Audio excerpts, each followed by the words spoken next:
Good morning and welcome to another edition of Free Association Radio's 15 Minutes of Flame. How is everybody? It is warming up here. It is rather robust. 40 degrees this morning here in Austin, Texas. Still little patches of snow. We had some snow the other day, kind of sleety snow, and it's still kind of hanging out there on the rooftops. I can see it from my studio window, and it is still pretty cold. We still have some ice, by the way, on the pavement. That tricky ice, that black ice. All you people who live in places like Michigan and Minnesota and Wisconsin and North and South Dakota, up there in Maine and New Hampshire, you're a hardy breed to be able to live through these winters that you get, which are far more intense than what we have, although this has been a pretty chilly one as of late. How is everybody today? Yes, you're going to hear my... Hold on one second here. I have to deal with the associate producer. Hold on.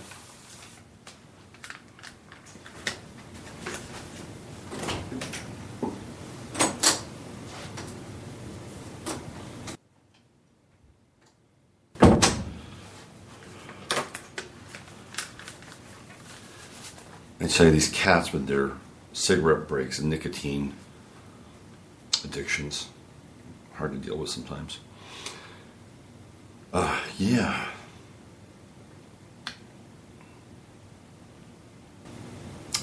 Interesting times, aren't they? Yesterday I got into kind of an intense place. I was talking about ruthlessness. And the ruthlessness that's perpetrated and expressed by the planet management team, which has been around for quite a long time, although it really locked in its tentacles right around 1913 with the Federal Reserve Act. And of course, it had locked down Europe before that, this planet management team. It's been around for a very long time. And they basically have a goal and an agenda. And their goal and agenda is to run the world as one operating system. One operating system that fits all. Global governance, global currency, and then the phasing out of the majority of the population. The thinning of the herd. These are the stated goals.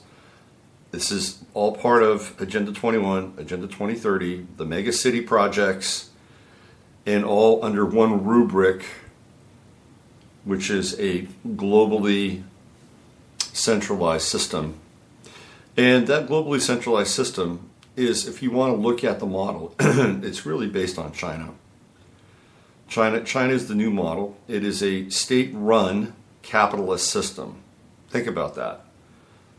A state-run capitalist system with very few rights. That's the model. And apparently China is very busy. They're extremely busy. They're infiltrating American colleges. They've got this Confucius program that they're setting up inside American schools, which is basically indoctrination to Chinese thought, Chinese philosophy, Chinese culture. And that's okay. I mean, I think that there's a lot that we can learn from various practices. I like Confucius. I also like Lao Tse, but they're not teaching Lao Tse. I like Kung Fu, but they're not teaching Kung Fu. Although you may learn about the origins of it, but it's not actually being taught in schools. So this is the new model. It's the global model. It's a state-controlled capitalist society with very few rights and freedoms. So this is the model, but the Chinese aren't running the model. You have to understand that. Chinese were aided and abetted. The Chinese were nothing. They were nothing. They were led by the way, have you ever noticed that these dictators are small? They're small people. People keep comparing Trump to Stalin. Stalin was 5'6". Think about that. Stalin was 5'6". Napoleon, what was he, 5'4", 5'5". Mao was 5'7". Trump is 6'3". Dictators aren't tall people. Yeah, I know Peter the Great was 7 feet tall, but he was not quite a dictator. He was actually a very interesting guy. And back in the day, countries, areas, principalities were ruled by strong men, extremely strong men. Sometimes a strong woman, but mostly strong men. And they didn't have a whole lot of time for the vicissitudes of democracy, politeness, and political correctness. If you've allowed the impaler, you put somebody's head on a stake. And this was the naked rule of law back in the day. Now, the naked rule of law has gone, how should we say? It's more disguised, occluded, occulted. By the way, a friend of the show, Steve Crimmy, was on Nox Mente last night. Nox Mente with Jerry and Nish. That was a show that I was on a couple of months ago. So if you want to find out more about Steve, you can look that up on YouTube. I'm not sure it's ready yet, but it will be. It'll be ready, and really fascinating. Just a deeper dive into Steve, and Chris was there too. Steve and Chris's Hearts and Minds. You may want to check that out when that pops.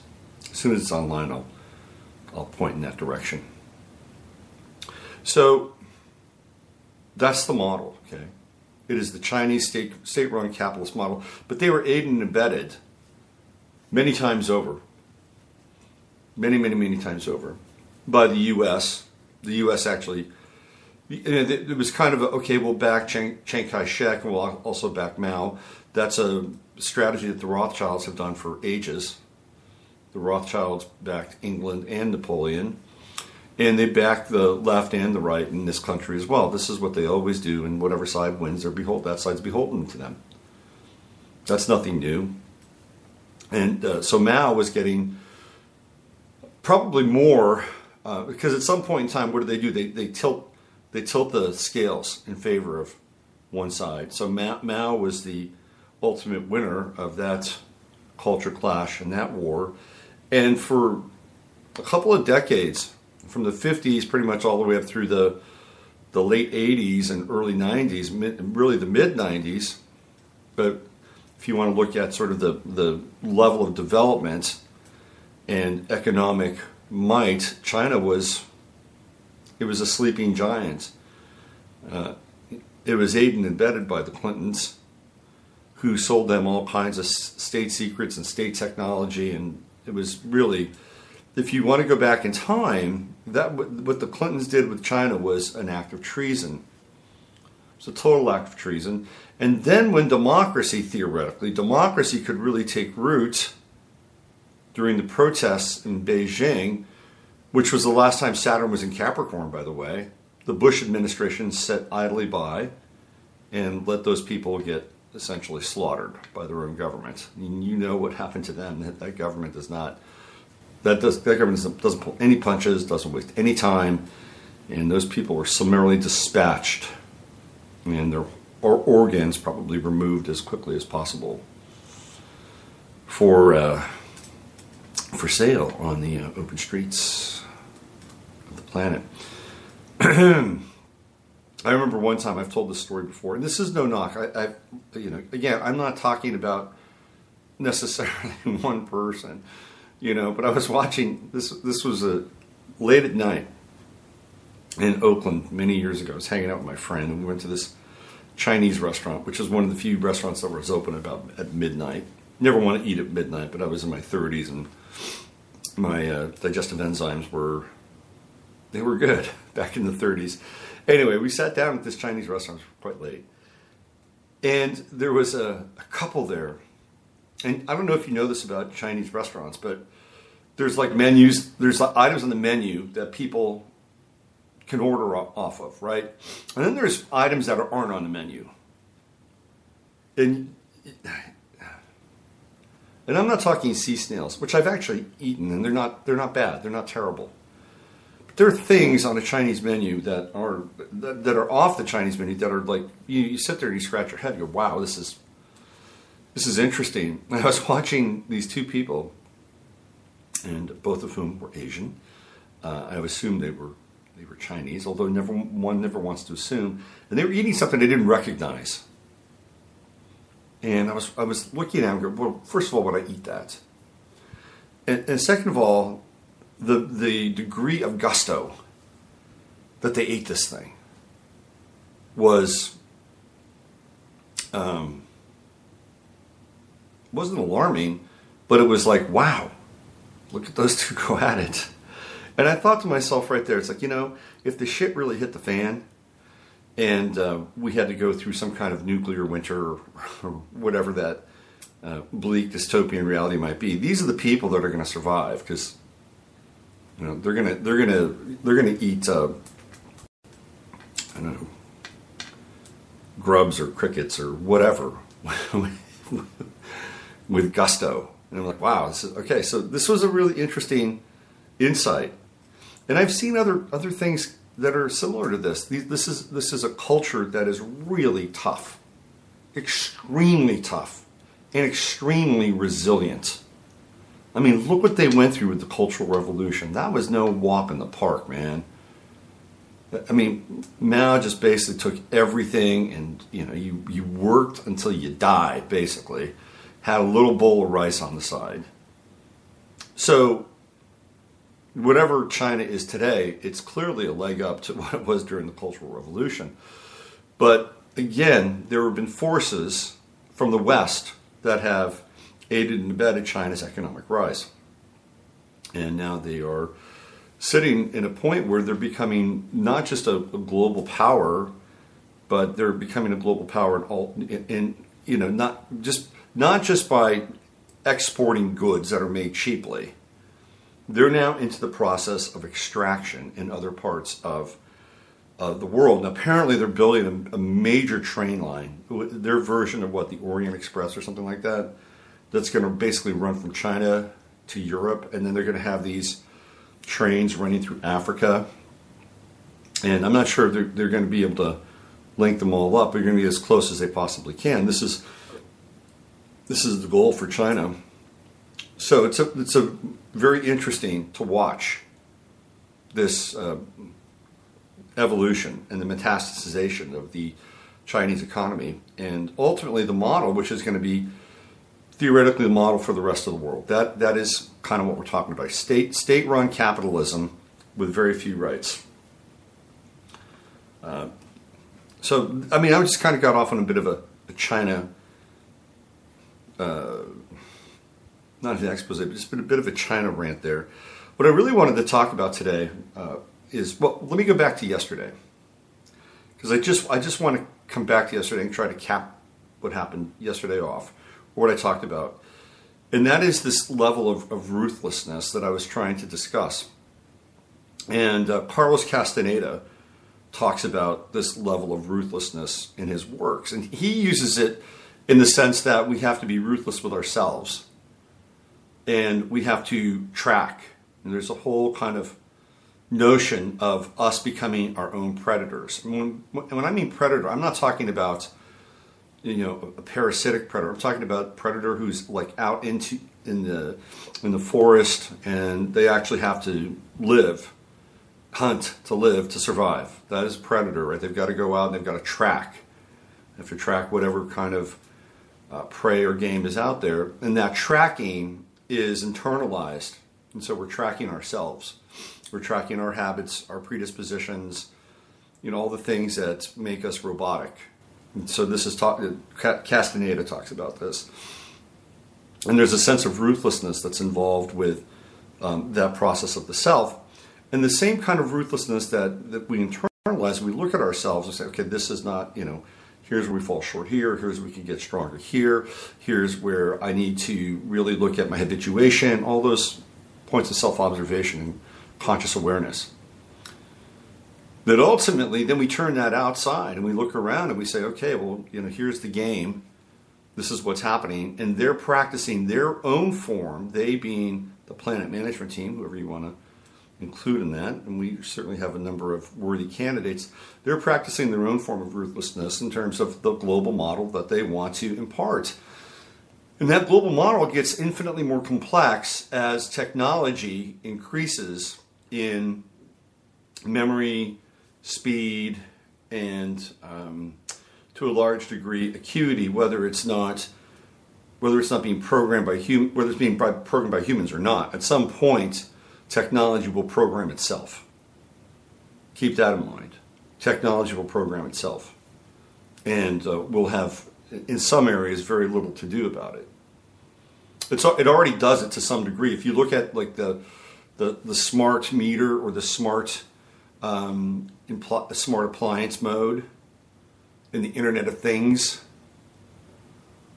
a refrigerator can tell you if the light bulb inside the refrigerator is going to go out, or it can tell you if one of your really important pieces of leftover pizza is going to go stale. Or there's a self-regulating system now that's built into appliances that can alert, like even with your car, and you have the check engine light. I mean, it's a really kind of basic piece, right? But what if the check engine light takes it one step further and then alerts your mechanic that you need a power steering pump, and then the mechanic automatically orders the pump, and there's this sort of contiguous loop of information and application that takes place.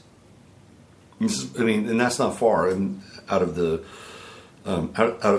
future scenarios for how this can be applied. So this is what I'm talking about. It's a basic kind of model, but it has implications that are much more complex. And especially when the cities are on the smart grids and power's turned on and off and on and off and on and off all over the smart grid and being played like this symphony of lightness and darkness and heat and cold and on and off. So that's all. Ultimately, that's all part of it, right? But the ruthlessness that I'm talking about is that we have to some degree, this is a difficult conversation to have, because we want to explore and have creativity and novelty, and all those things are important too. Don't get me wrong. But the ruthlessness I'm talking about is to steel ourselves against this onslaught that's coming in our direction. We've got a freight train hauling ass in our direction. And by the way, the train was made in China. No, we've got this train hauling ass coming at us in our direction. And a lot of people aren't aware of it. Now, the people who listen to the show, they are. Other shows, they're waking up. And we see what's coming, the 5G networks and everything else that's connected to that. That's a nightmare. It's a nightmare. And it's not the kind of world that we signed up for, or the world that we necessarily want to occupy and live in. So we have to steel ourselves against it. If we want to change that, if we want to have some kind of input into the type of world that we want to live in, this is what I'm talking about. We have to assume more of a Capricornian posture. And this is going to be something you're going to hear a lot from me over the course of the next year at the very least. We have to assume that posture. And that is not an easy posture. It is not a fun posture. We're not talking Leo, sun, fun. We're not talking Aquarius, which is, love, and this kind of disembodied collectivist state. No, we're not. This is Capricorn. This is there can be great satisfaction derived from achieving your goals. There can be great satisfaction derived from doing a job well done. I would hope that this Saturnian transit, which is going to go through Neptune and Uranus and the millennials chart, that it's an energy that they pick up on. I was watching a Jordan Peterson video yesterday. I saw it. I've seen it 3 times, and I'll probably see it another 1 or 2 times today. It's absolutely essential viewing, and it got published 2 days ago on the 16th. And if you don't know who Jordan Peterson is, he's a professor. He's a clinical psychologist, and he got fired from his gig in Canada because he refused to address he and she. He refused to address transgenders by a name that by an assignment that they weren't. Like if he was a she and wanted to be called a she, he wouldn't do it, and vice versa. And the reason why he didn't do it is because the state was impelling him to do it. The state said that you have to do this. They must be addressed in this fashion. And that's where he drew the line. He drew the line that a collectivist thought would drill down and dictate the type of speech that he could use. Now, he was not transphobic. He was not anti-trans. And if that mandate had not been in place, and he had a trans student come up to him who was formerly a male and now a woman, or vice versa, he said, I would have called them anything they wanted to be called. And he's clear in that. But where he drew the line was the state dictating that he had to address these people in a certain way, which he felt was ultimately incredibly dangerous. So he got kicked off of his out of his position, and he's been writing books and touring. This is a very bright guy. And he is incredibly articulate. He's a Gemini. So he gets into it with this woman. She's an English presenter. And it's more of an interrogation and less of an interview. I mean, clearly the BBC lined up their best attack dog. And and I'm not inferring any kind of judgment on her appearance.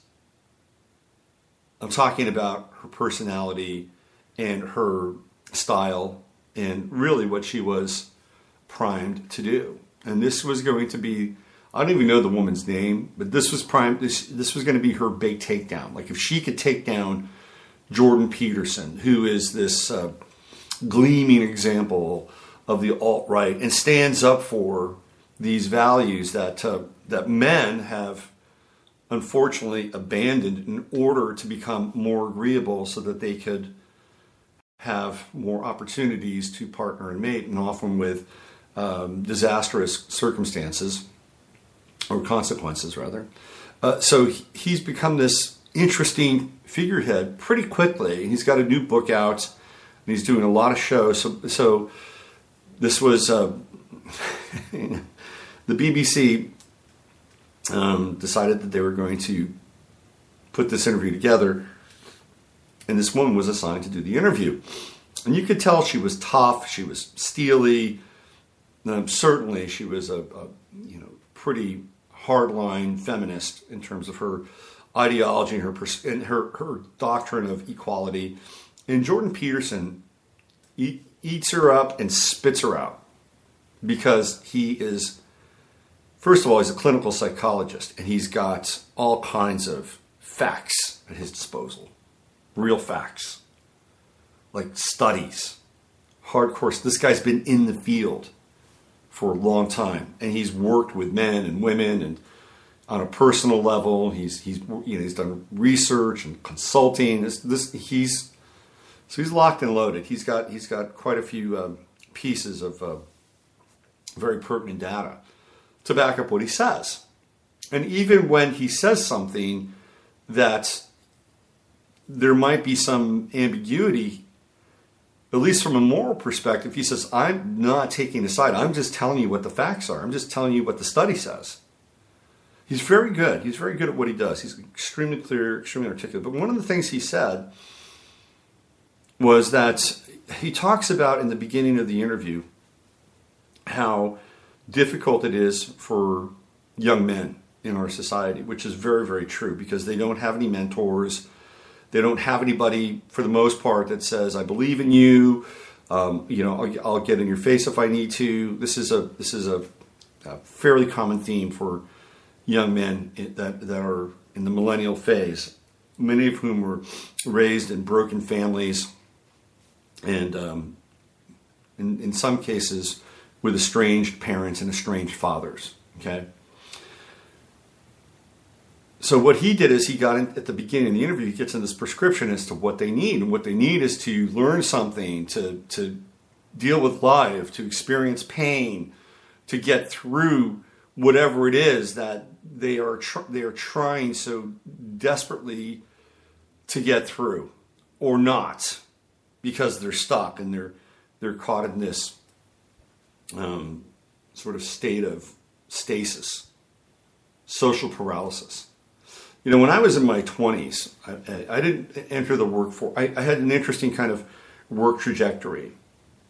I went to this place called Findhorn, and it was the third leg on this 3 community stop, and it changed my life in some ways for the better, in some ways not for the better. Like when I came back into society, you know, after being in intense, intentional community for 3 months, I had my mind blown. I mean, absolutely had my mind blown in these 3 various places. When I talk about mind, I'm talking about, you know, intense spiritual experiences and phenomena that's not easily explained, things like that. So that part was cool. Coming back into the world was one of the most difficult things I had ever experienced. Because what happened was I had been put into this hothouse of rapid development, rapid spiritual development. When I came out, it was like there's no more hothouse anymore. And I was planted in an environment that was cold and frigid, and I had to survive. I had to figure out how I was going to use some of these principles that I had gleaned in these places. And there was a period of time where I was going through a kind of a paralysis of how to make that happen. And so eventually I moved to San Francisco, and I was trying desperately to find work that was quote unquote meaningful, which being Pluto and Virgo, you know, that's what we were looking for. And to some degree, that's even what the millennials are looking for. You know, they want to make an impact. That's the phraseology of the millennials. They want to make an impact. So I was trying my best to find something that was meaningful, and I was finding it very frustrating, extremely frustrating. And I remember one point in time dealing with the frustration, and I was doing a lot of running back then. I used to be a big runner. And running through San Francisco could be very interesting because of the topography of the city. You could be on a flat part of the city for, I don't know, the city's not big. It's 7.5 by 7.5. It's not a big city. It's a small city, really. It's not very big at all. 7.5 miles by 7.5. Think about that. Think about that. It's an interesting factoid for that city, which is extremely densely populated. But you could run for, I don't know, 1/8 of a mile, even less than that, 1/16 of a mile, and then all of a sudden you're flat and you go up a hill. So I was running up this hill, and I remember channeling this frustration that I had, and I was just so pissed that I, quote unquote, couldn't find anything that was meaningful that I could plug my skill set into, whatever that was at the time. And that run was kind of a pivotal moment for me, because I was running up this hill, and I was just so seething with kind of this frustration and intensity. But I was able to get it out of my system to a large degree. And then I plugged into a part-time gig. It was just a little part-time gig with a magazine in San Francisco called San Francisco Magazine, and the gig was a fact checker for a book that they were putting together. And the book was called The Power Book. And it was basically a reference guide for all these different fields, whether it was sports or government or technology, whatever technology was at that time. And there were people who had, you know, their names and their addresses and phone numbers. And so this was all pre-internet. So this book was like a premium resource. And you could buy the book if you were a business. You'd want this book, because if you wanted to connect with somebody, boom, there was their name, there was their number, and a brief description about what they did. A very good resource. So I was hired to do fact-checking for this book. And at that time, I loved it, because I was able to get on BART and go to an office and be a part of an office environment. Now, at that time, I was also working, you know, part-time at a restaurant on the coast in California. So I was doing both of these things, and it was great. I loved it. You know, I loved going in. I loved getting on the phone, and I talked to a lot of really fascinating people. And one of the people I talked to on the phone was the former mayor of San Francisco, Joe Alioto, famous guy. back in the late 60s, early 70s, Look, which was a magazine, did a big piece on him and connected him to the mob. So it was kind of a big deal to talk to Joe Alioto, and he was great. He was a great guy on the phone. I talked to Lee Steinberg, who was the super agent. He was a rising super agent. They made the movie Jerry Maguire after Lee Steinberg. That's him in the movie. I talked to a lot of fascinating people. I had a conversation with Terry Riley, one of the fathers of minimalism. So, who wouldn't want to go in? And I thought it was great. And so I had a great attitude. I really liked the woman who was in charge of the project. And I just kept hanging around and hanging around and hanging around, and kept applying my my drive in what Jordan Peterson calls conscientiousness.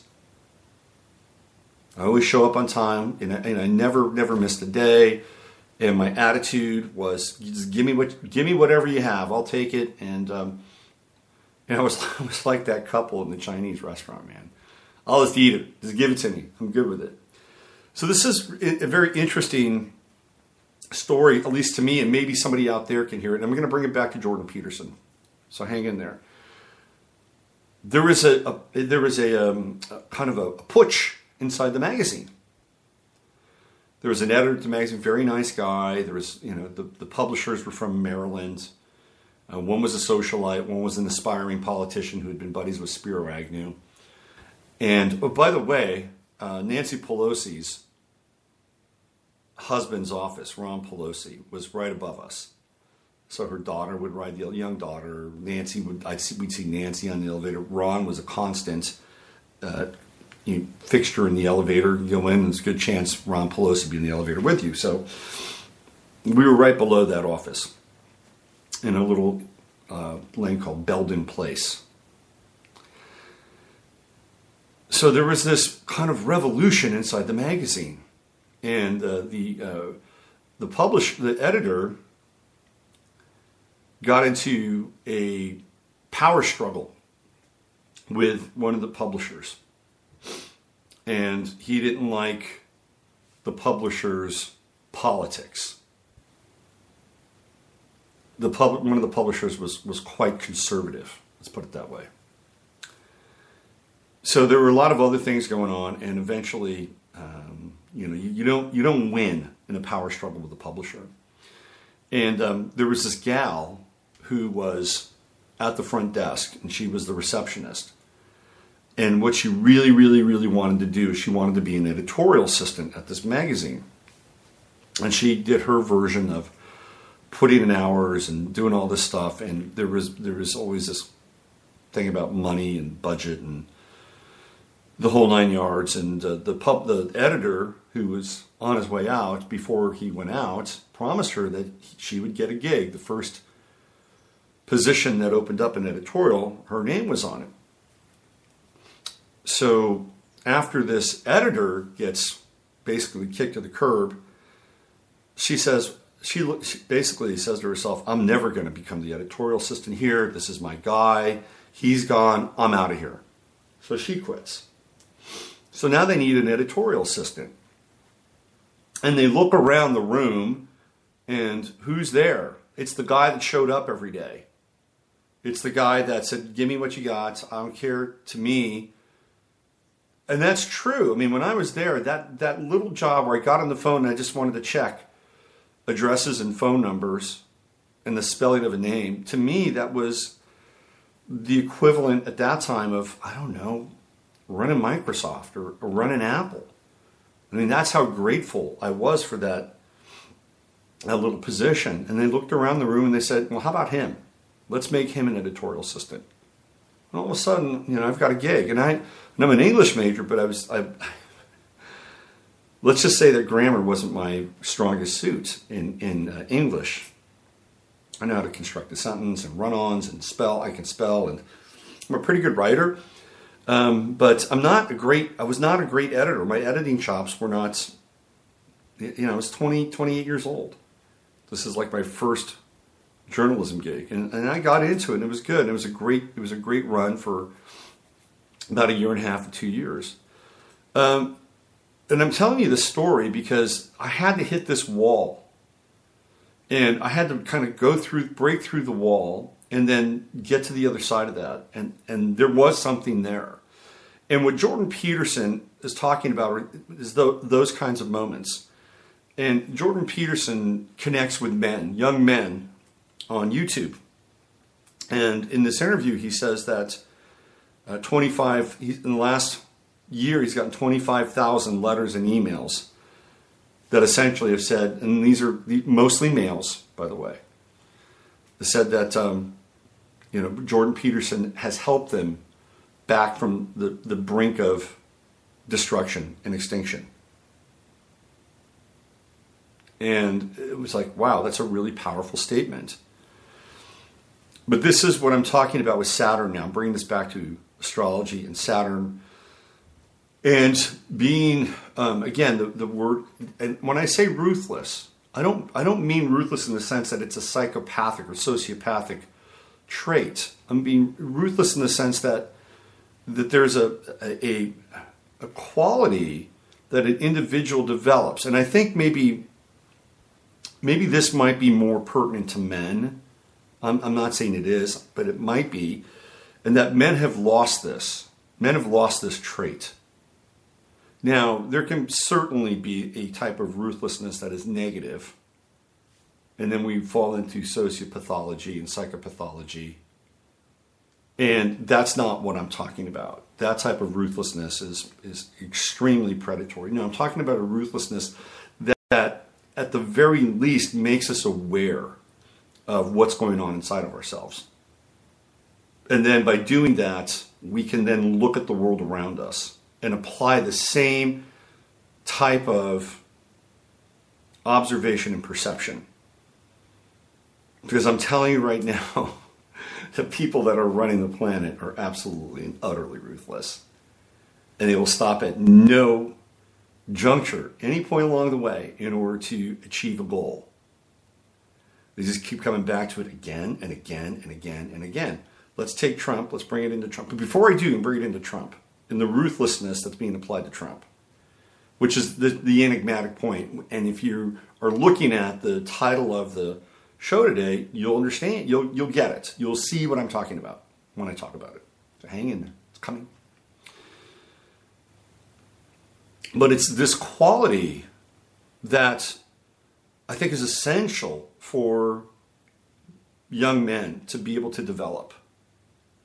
To be able to fail at things and to be able to work through the failure and push through the failure and push through areas that they're not comfortable. And we can all do that. And this is what Saturn in Capricorn is about. It is not warm and fuzzy. But I'm telling you, you push through that difficult stuff.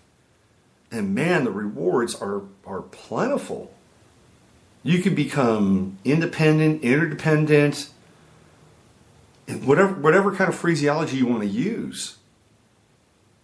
And this is a very empowering time, but we have to steel ourselves against our past in a lot of ways. We have to steel ourselves against sentimentality. This is an important aspect to all of this. So Saturn's going to cross Neptune and Uranus in the millennials chart. And this is a time for young millennial men to get their Saturn on. And I suppose for women too, because they're millennial women, but it could be a different equation. And Peterson talks about this. I'm specifically talking about young men who, in my estimation, have been left behind in our society. And I'm not talking white men, white young men, black young men. I'm talking young men specifically, period, in general. And pursuant to that, it is incumbent upon older generations, Saturn and Capricorn, to reach out and begin to build bridges to these younger men. Aha, now we come into this relationship with the elder, which has been absolutely, utterly obliterated. And this is, we talk about broken families. We talk about broken families. We talk about the mother and the father in a broken family and how that fractured relationship can act as a fissure inside the personality of a young person. But what we don't talk about often, or what's not often addressed, is there are grandparents attached to those relationships. Generally, by and large, if they're still alive. And if there's a fractured relationship between two parents, then that child, both male and female, they're being robbed of a relationship with an elder. They're being completely, and this is an important, really, really important aspect in our culture. It's an incredible, and we've lost the ability to respect our elders, who, by the way, have lived a little bit. They've got some wisdom to share. A lot of wisdom to share. And in a society that's filled with Peter Panics, that doesn't bode well. That doesn't look good. That ultimately these people are seen as anachronisms, or they're dubbed and labeled as hateful or bigoted or prejudiced, because these are real easy buttons to push in order to eliminate a point of view that might be uncomfortable. But anyway, grandparents have suffered, and the relationship with grandparents and this continuity of living from one generation to the next has been obliterated. And grandparents are wonderful for kids. Absolutely wonderful. I was fortunate. I had two grandparents that were around, and then for a while when I was younger on the other side, but they lived halfway across the country. We weren't split. It was a transcontinental divide. It was all the way across the country, not even halfway, from one coast to the other. But had they been around, they would have been an interesting and ultimately, I think, a positive influence on my life. So it's just another piece to take into account. And here we go, Saturn and Capricorn. I mean, I could be a grandfather. If I had a kid when I was 21, 22, I could easily be a grandfather. Easily. So these are things that also are part of this mix and part of this formula. And it's during this time where, again, we're going to have to rewire. This is a total rewiring time. Totally rewiring. And if we want to be able to take back whatever it is that we're doing in this world and on this planet, we're going to have to be rewired. We're just going to have to. We're going to have to try to reach. Wrap your head around this. We're going to have to attempt at our very best to reach this vertical relationship between the Saturn and Capricornian forces of the world who created this world and the vertical thrust of Western civilization. We're going to have to do our best to ascend in our own consciousness and awareness to be able to kind of, look eye to chest or eye to shoulder or eye to throat, eye to eye, stare it down. Sounds like a tall order? I know it sounds like a tall order. But again, we are living in a period of quantum time.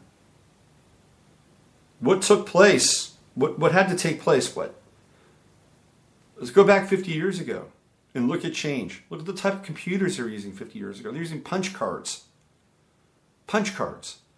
Your phone that you have is more sophisticated and powerful than 95% of the computers that were in use 50 years ago. Wrap your head around that.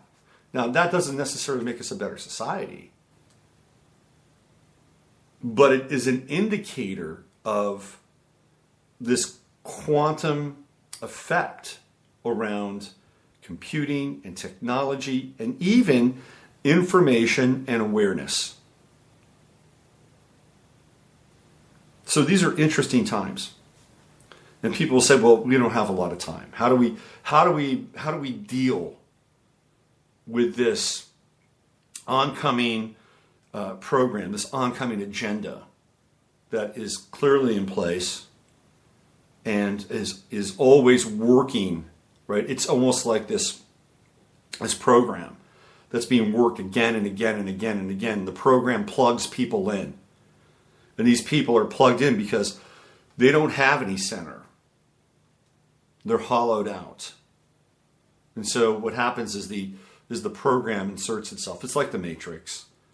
And then they become these vassals of that collective thought. And unfortunately, I was talking to a young guy on Facebook last night.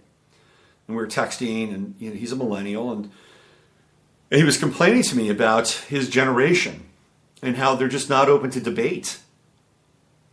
I mean, I'm not making it up. This is from the front lines. They're just not open to debate. And we were talking about it. And there's a statistic where employment in the black community is actually up. And you can look it up.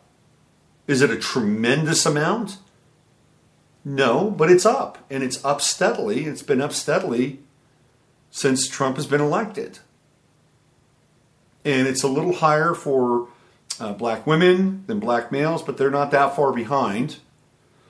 So he said to one of his friends that the unemployment rate was down, meaning employment numbers are up in the black community since Trump has been elected, which is true. And these are government statistics. And who knows? I mean, can we trust the guy? It's the best we got.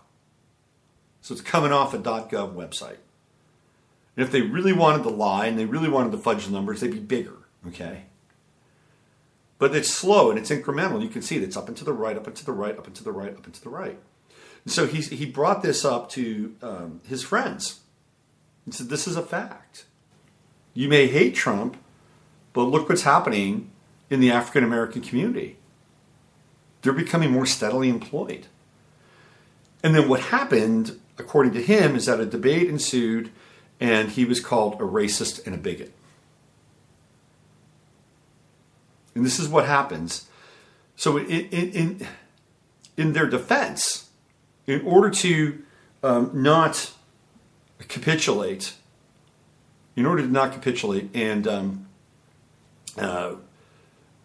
have to re-examine their position, there is a sentry in their mind. The sentry comes out.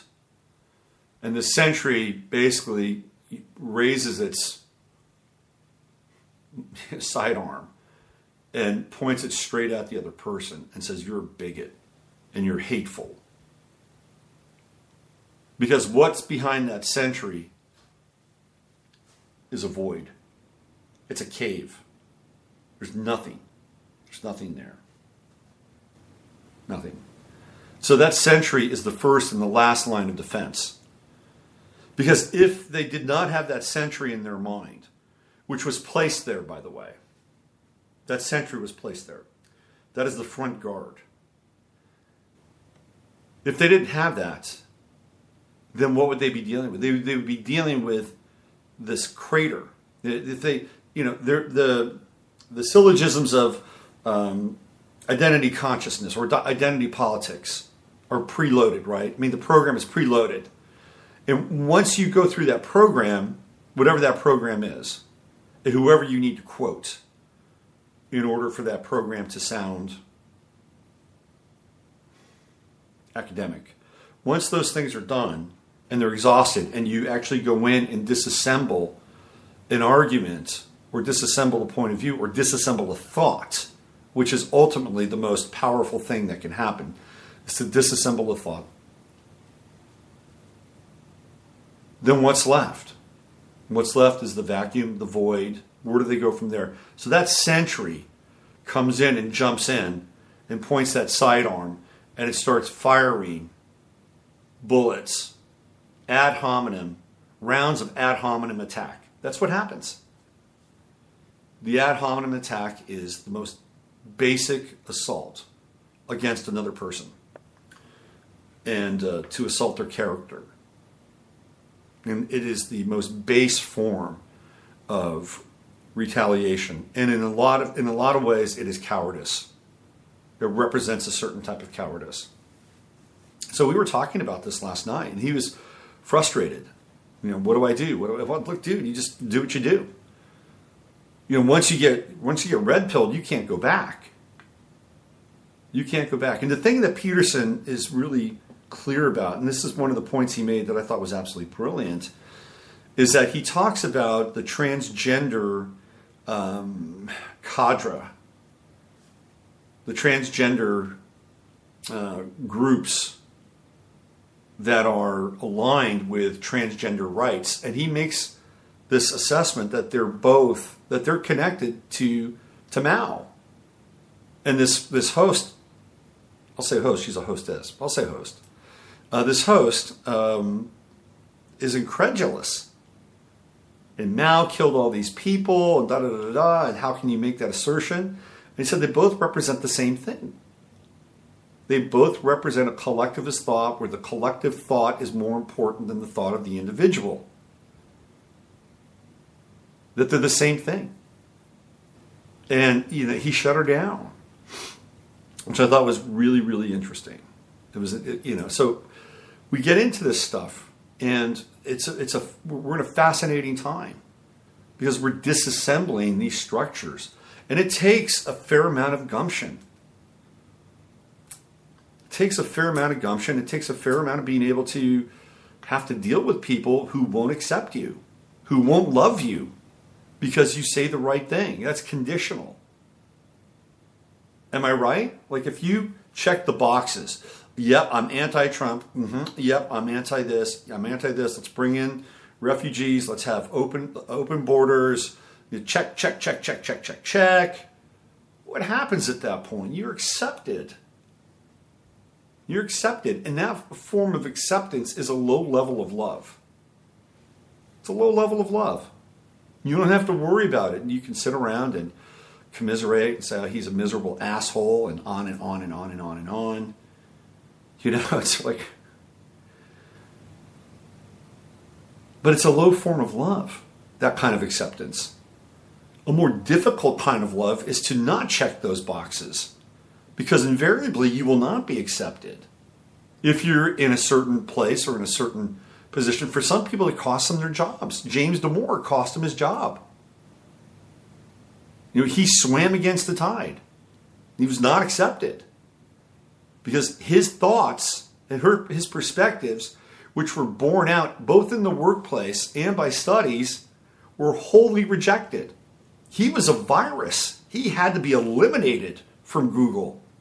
Now he's got a lawsuit on his hands. He's suing Google. This is going to be one that is worth following, because I bet you Google is shitting their pants. Because they're going to have to give up records. They're going to have to give up all kinds of pertinent data. Isn't that interesting? Google is collecting and scooping data all the time. And they may have to give some up in this suit by James Damore. I hope so. I hope it doesn't get thrown out. This is a smart guy. He's an engineer, really bright guy. He gets the right representation.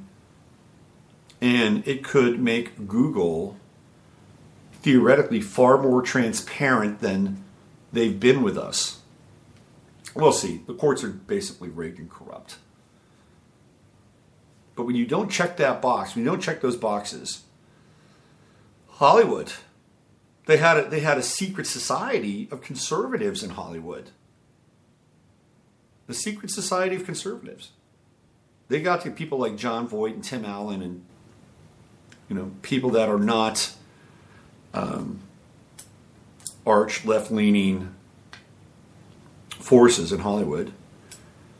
They had a secret society. They had to meet apart from the rest of Hollywood because they lose their jobs. They lose their careers. Now they said they broke up, that they took it apart. We'll see about that. It's a very, very coy move because they probably still had to band together. But this is what I'm talking about. And this is what has people terrified. And even in your own family. And this is the most difficult part. And this is what happened when Trump got elected. And again, I'm not a total MAGA guy. There are things about Trump that are interesting. from this social perspective.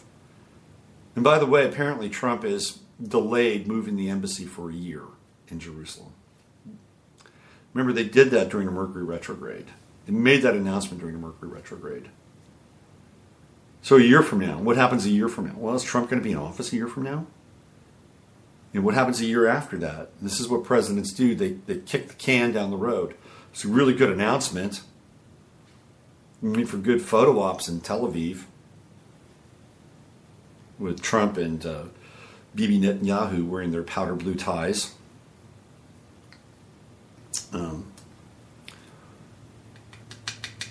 Anyway, so this is where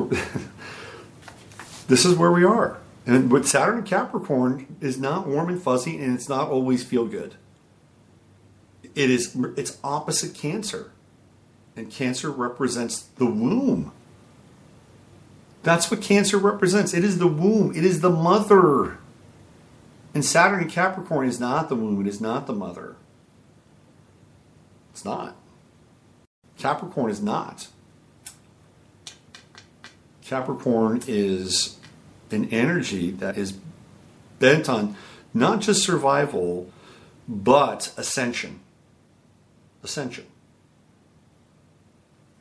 All right, let's get into the Enigma of Trump real quick here, which is part of the headline. And I know that YouTube scans these conversations to make sure I'm actually talking about what's in the title or what's in my keywords. So the latest now with Trump is that he could have a heart attack. I got a comment here. What's the comment? It's from Steve. Yeah, man, you should check out Steve's talk on Nox Mente. It's up, apparently. There's a link there.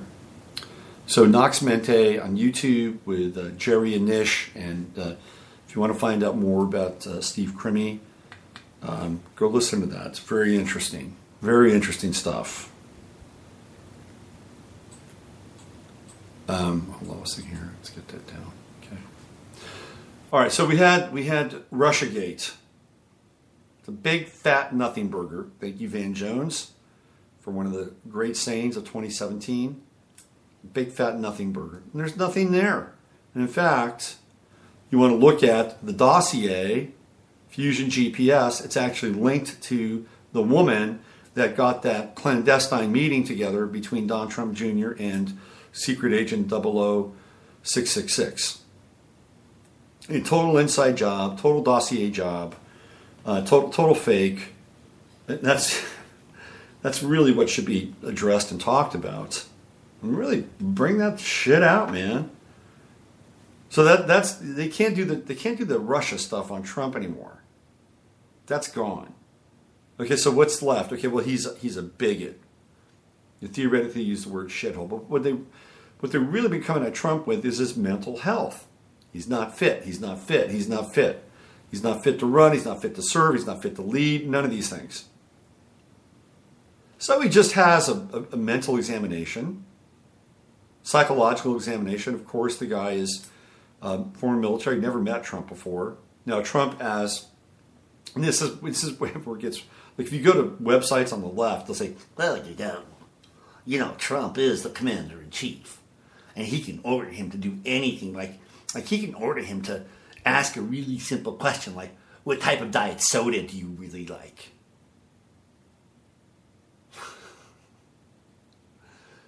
Or he can even give Trump the answers to them. He can order him for that. If you're that guy, right? If you are that guy, and you have worked your entire life to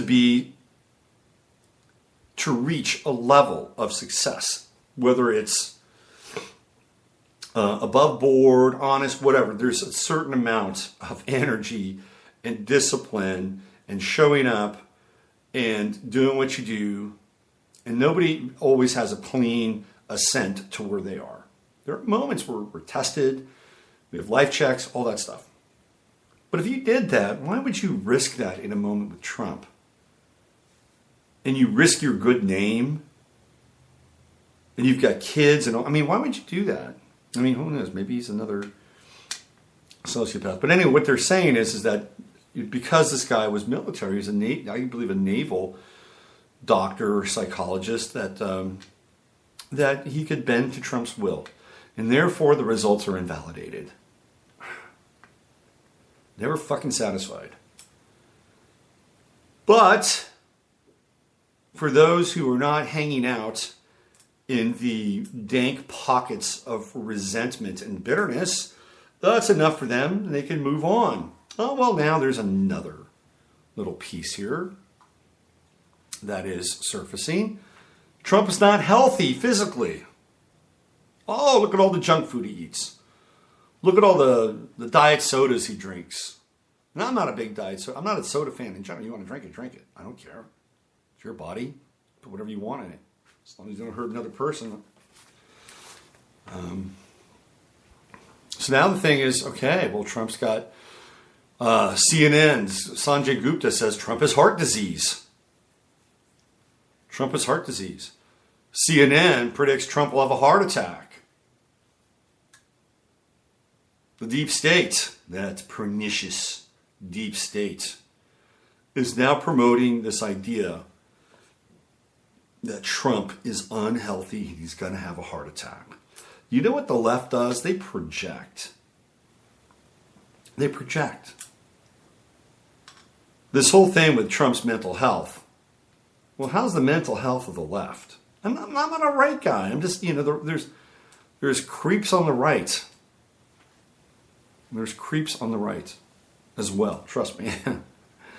In a lot of ways, we were in this position because the theoretical right and the people that stand for, these kinds of Capricornian divisions and discernments and making tough choices, well, they got bought and sold too.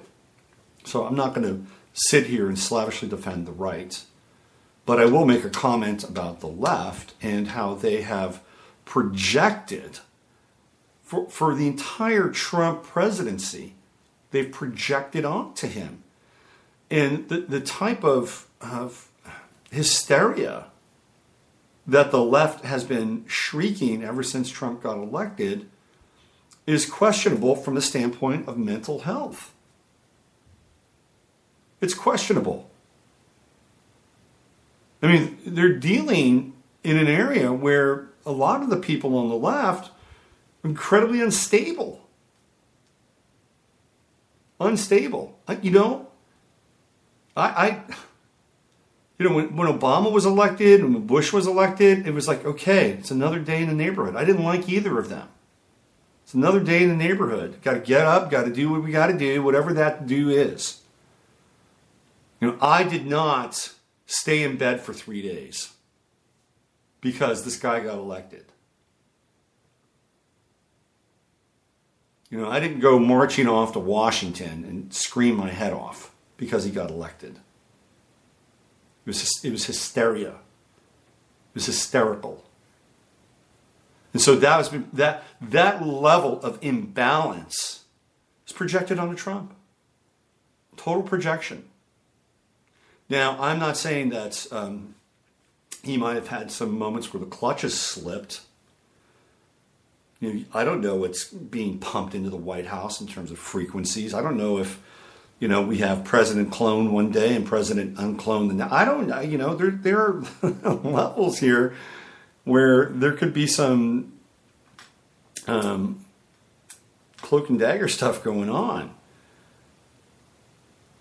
I mean, when there was one Reagan before he got shot and another Reagan after he got shot. And they're kind of different. Certainly in terms of policy and his delivery of speech. And sometimes Trump does not sound like the Trump we know. But let's just say, for the sake of an argument, or at least keeping it at a level we can wrap our heads around, that he is that guy, that he could also be hacked. There could be moments where he's suffering from some kind of targeting. Look, I was targeted back in 2006, 2007, 2008, 2009. I don't give a shit. I don't care about it. I'll be upfront about it. It doesn't happen anymore. But I was. And I know other individuals who were as well. That happens. And sometimes people get gang stalked. Trump's been gang stalked. From the day he got serious, or the election got serious, he's been gang stalked. But the left is involved in this act of projection. But then you look at the left, it's like, look at Nancy Pelosi. What kind of condition is she in? Oh my God. Apparently, she's got to take high doses of Benzedrine to keep her focused. I think it's Benzedrine or Ritalin. I mean, she's got to take kind of an upper to keep her focused so that she's not completely spazzing out to some kind of a palsy when she is in public. Hillary Clinton. How healthy was she? Oh my God. Could you imagine Hillary Clinton as president and her health? That's shaky ground. And even on the right, you've got John McCain who's walking around with one eye, one leg. And is this guy fit to serve in office? How about that? It's all, no, these people they're heroic. Look at them. Look at them push through what they're pushing through. So the heart attack is the next thing. If you can't cut off the head, let's go for the heart. Now, this is an interesting issue because Trump is a Leo rising and he has Pluto in Leo in the 12th house. And Leo rules the heart. It rules the heart. And I have a fairly popular upload on YouTube called The Trump Assassination, which has over 115,000 views. Not everybody agrees with what I said. Not everybody agrees with my premise. That was in the run-up to the election. I looked at certain dates and times where he was vulnerable, and guess what? There was an alignment with those dates and times. There was a guy who went to Las Vegas, I believe, if I'm not mistaken, and grabbed a gun and was headed to the stage, and he was taken down. And this was right around the period that I was talking about. There was another assassination attempt on Trump in Trump Tower. So there were 2 assassination attempts, and one of them I highlighted during that video. I probably need to redo the video, because if there's going to be an assassination attempt on Trump, it will involve the heart. He's a Leo rising. He's got Mars in Leo, and he's got Pluto in Leo. Where are we now? So we're looking at the 15th of February. The 15th of February. This is the other side of the solar eclipse that we experienced in August 21st of last year, which happened right on Trump's ascendant. So keep your eye on this solar eclipse. It's going to happen at around 24, I believe, 24 Aquarius. Now, the eclipse itself will only be visible in Antarctica. That's kind of interesting. But keep your eye on this date. And remember, the eclipses, they happen about a week and a half before and a week and a half after. So we're talking about a 3-week eclipse period. So we could start looking at that eclipse right around the 6th or 7th, about the 6th of February. And then on the other side, it would be right around the 28th of February, 1st of March. So, keep those dates in mind here, because if there is a time where Trump would have this vulnerability, it would be potentially on this eclipse, because the eclipse would be happening on the other side of the chart. And that's it's going to be his 7th house. It's actually coming into his 7th house, and it will be his 6th house, which is his house of what? Health. House of health. Interesting. Interesting times here. This is the enigma of Trump. The other enigma of Trump is, this is such a fascinating kind of time. I mean, this guy has, whether he's, again, the Trump that ran for president or some part-time replacement, whoever, I mean, theoretically, let's just, again, assume, for the sake of argument, that he is that guy. He's taken a ton of abuse, this dude. A ton of abuse. A ton. And who would subject themselves up to this level of abuse?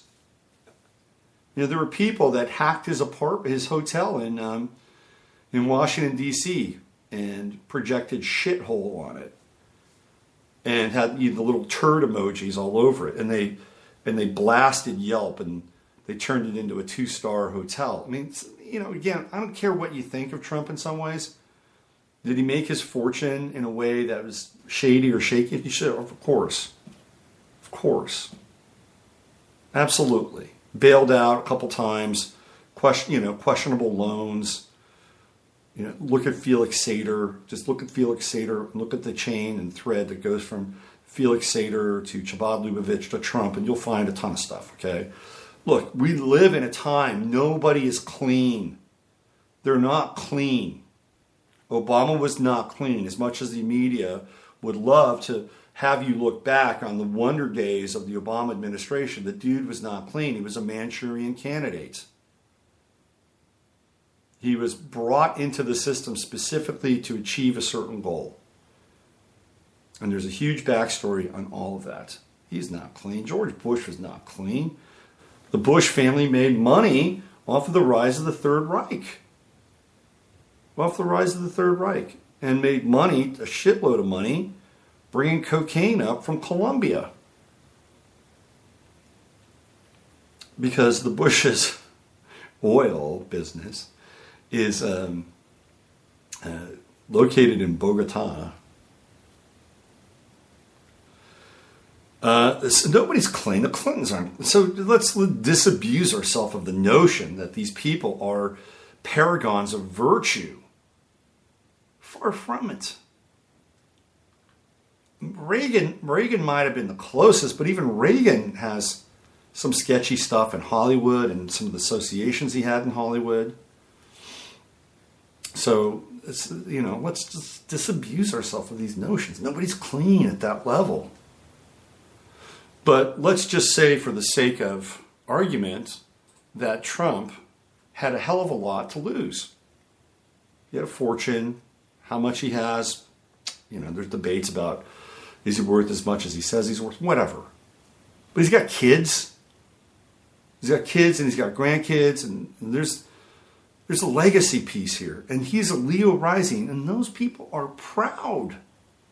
Leo rising people are proud. Pride goes before the fall, but they're proud. Does he want he could have rode this thing out and said, I'm done. I got my grandkids. I had a great run on The Apprentice, and I'm going to have my version of the Clinton Foundation. Maybe he did, whatever. And I'm gonna ride this thing out, and I'm gonna invest in Ivanka because she's the next one up, next batter up, and she'll run for some seat in New York, and there's a good chance that she might actually win that seat because Ivanka probably would have gone in as a Democrat and not a Republican, because that's really what she is. She's a progressive liberal.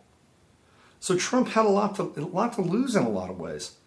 Did they put a gun to his head and say, look, you're going to run, you're going to take all this abuse because you owe us all this money, you motherfucker? Is that what happened?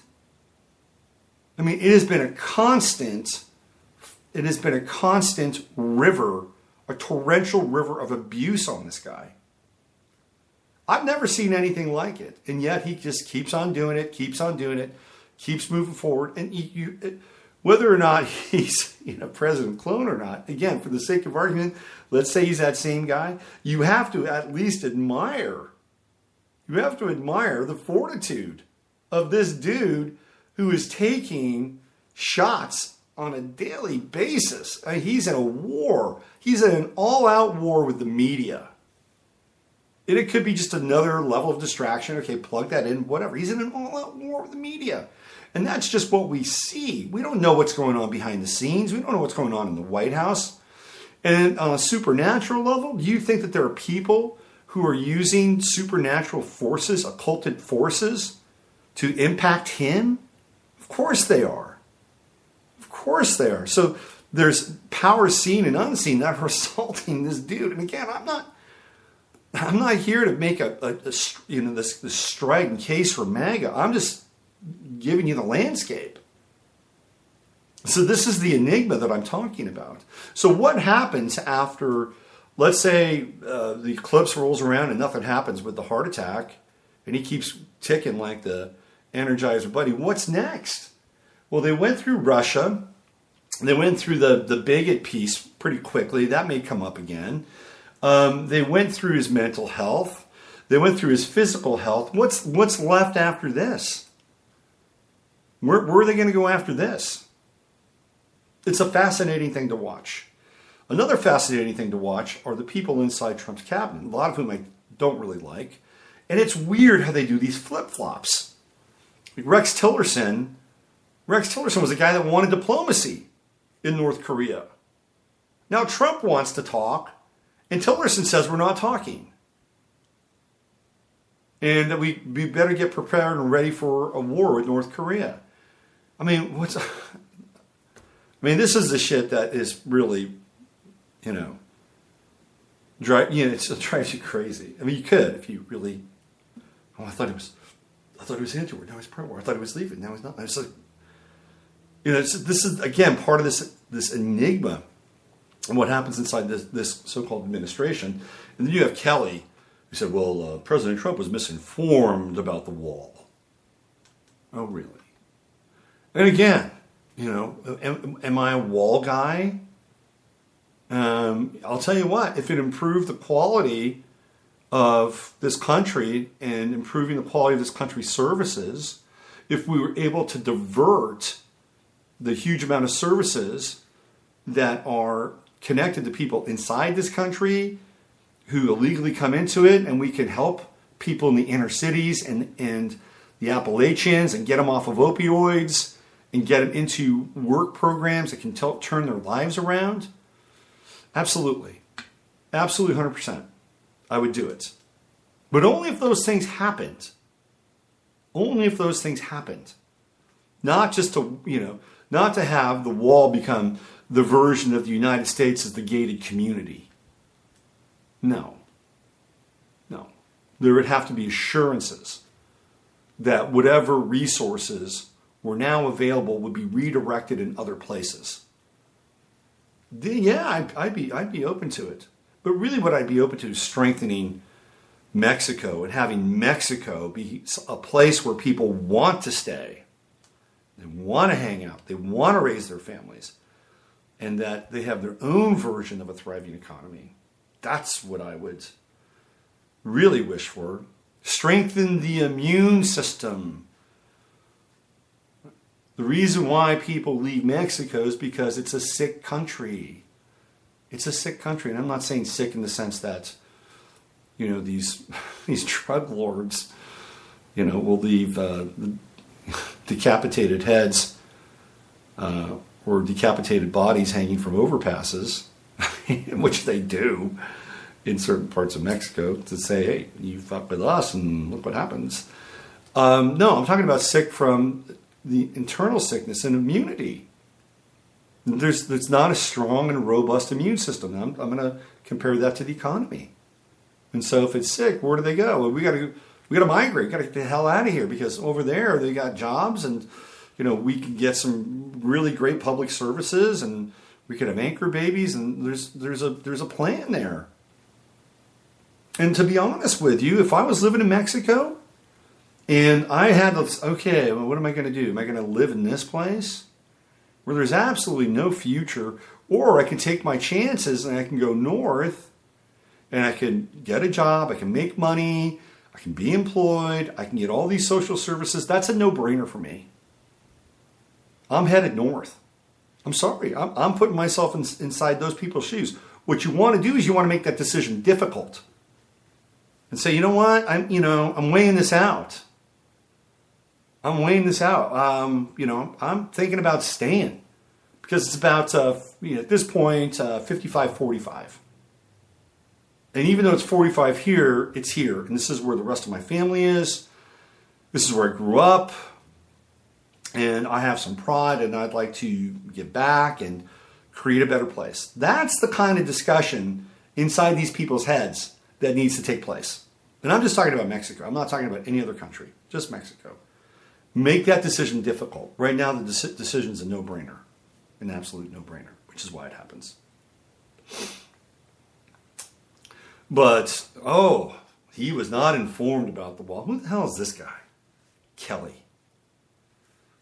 This is one of the guys that Bannon did not like.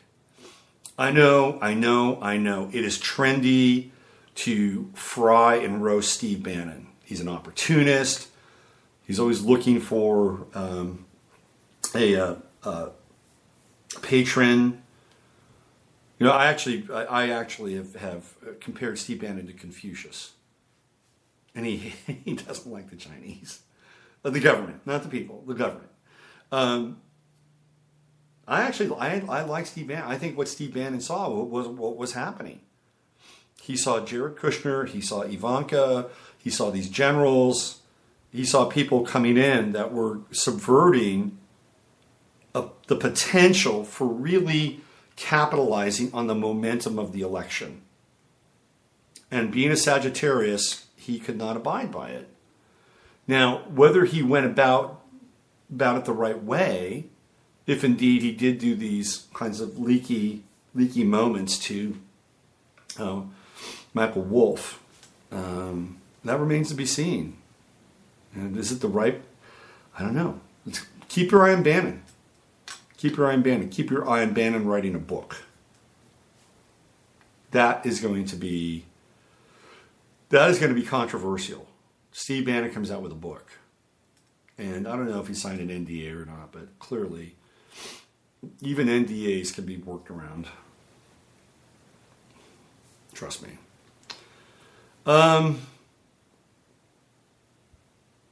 Yeah. I just wanted to bring up one more thing before we go today. I managed to stumble upon Kelly Jones's Facebook page. Kelly Jones is Alex Jones's wife.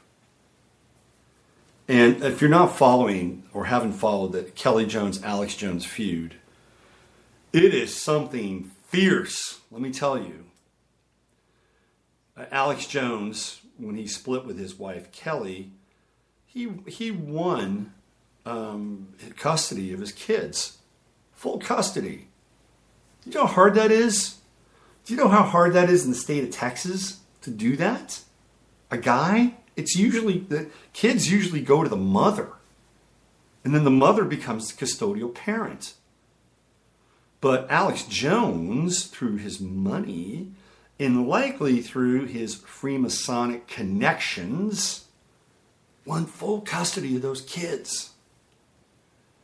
And eventually, Kelly Jones managed to secure a lawyer, and during the right time, when Alex Jones was front and center in the media, this is in the run-up to the election of Trump, and after Trump, she went after him. And she went after the kids and said, you know, and look, I kind of feel for Kelly Jones, to be honest with you, because she didn't have her kids. She did not have her kids. She wanted to have a right to see her kids. And Alex Jones had completely removed them from the equation.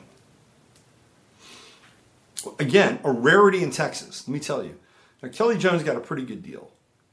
I think she got a house that's worth $1 million, which is it's a pretty good sized house, and she got a sizable settlement money-wise. Like, Kelly Jones isn't hurting, but as a mother, I'm sure she's hurting because she doesn't have access to her kids, or at least didn't. New trial comes up in the family court system here in Austin, and Jones winds up having to...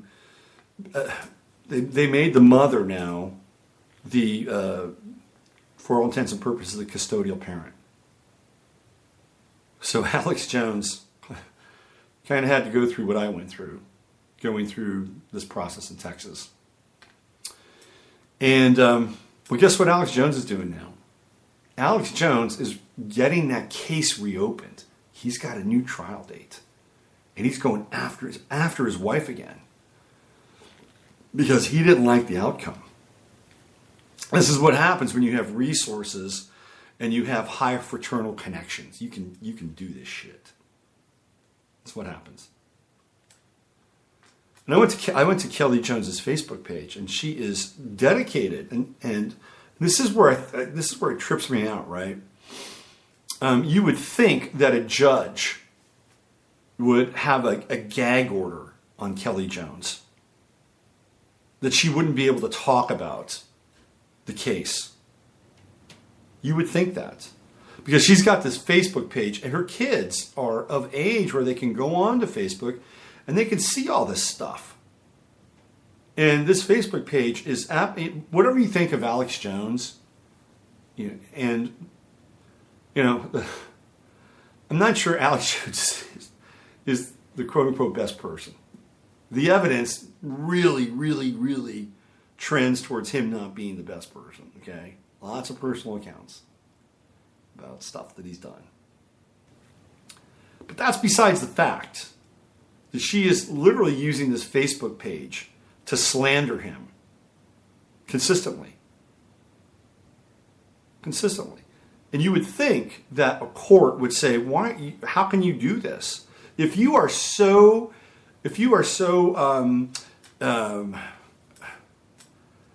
engaged and caring about your kids, why would you let your kids see that shit? And really what she's doing is she's creating a career for herself. She's creating a career for herself. Her webpage, her Facebook page is called Split City. And then she has a new thing called Custody Hero. And she's taking on the quote-unquote corrupt Austin family court system. It's fine. Take on the corrupt Austin family court system. They probably need to have some kind of outside, pressure in some ways. Take it on. That's a Saturn and Capricorn moment. But it seems kind of grandstandy in some ways. And I don't think, if she's really caring about her kids can see that Facebook page. And people are saying, oh yeah, he's a complete asshole and this and that and this and that. I mean, come on. If you really cared about your kids, take down your Facebook page, or at least don't make it about you and your fight against your ex-husband. Say, look, this is what happened. I was aggrieved, and now I'm building something new. I'm using this as a platform. I don't have a problem with that. This is what happens with life. People become aggrieved. They go through something, and they say, look, I want some form of personal and social justice. Good. This is theoretically what the system is about. Theoretically, go make a difference. But at some point, don't you think it's like you're adding to the toxicity of the situation by continually hammering Alex Jones on your face? I'm just throwing that out there. And again, I'm not sticking up for Alex Jones. She's really into her kids. She would drop it. And this is kind of the ironic piece about it. Anyway, I just stumbled upon her page yesterday, so I thought I'd share that with you. Long 15 minutes of flame today. I think we set a record. This is almost like a Friday Forecast. Guess I had a lot to say. All right, if you're still listening at this point, 89 minutes into the broadcast, thank you for showing up. Thank you for hearing what I had to share with you today. And we will be back tomorrow with the Friday Forecast. But the maxim. The maxim is, use your head to discern what's real, your heart to step when it's possible. I'm Robert Phoenix. And I'll see you back on the Friday Forecast. Have a wonderful, wonderful